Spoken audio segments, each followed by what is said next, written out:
समझ गए कि आप पूछना क्या चाहती हैं। आप तो अंतर्यामी हैं। लगता है आप हमारी धरती पर घटने वाली घटनाओं से पीड़ित हो उठी हैं। हाँ पद्मनाभ, मैं बहुत दुखी हूँ। क्यों हो रहा है ये सब?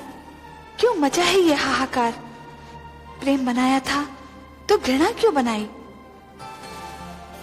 जो हो रहा है, हो सकता है वो वही हो जो स्वयं विधाता ने लिखा हो। और अपना लिखा तो स्वयं विधाता भी नहीं मिटा सकते ना। हे महादेवी, हो सकता है कि यह मानव की परीक्षा हो, उसके कर्मों की परीक्षा हो।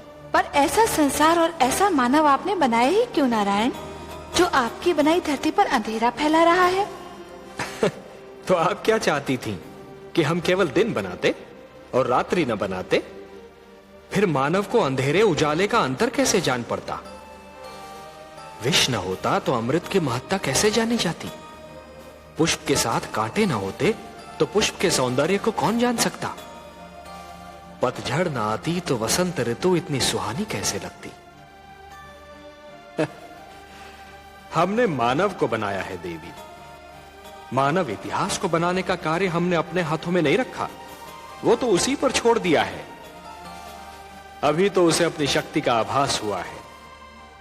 इसी से उसे न्याय अन्याय, सत्य असत्य, धर्म अधर्म और पाप और पुण्य की जानकारी भी होगी।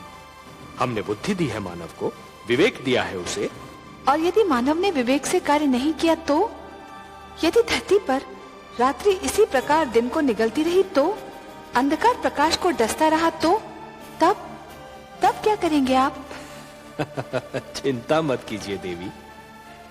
यदि असत्य और अधर्म अपनी सीमा को पार कर गए, यदि धर्म की हानि होने लगी, तो हम स्वयं धरती पर जाएंगे। हम वचनबद्ध हैं। परित्राणाय साधूनाम विनाशाय च दुष्कृताम धर्म संस्थापनार्थाय संभवामि युगे युगे।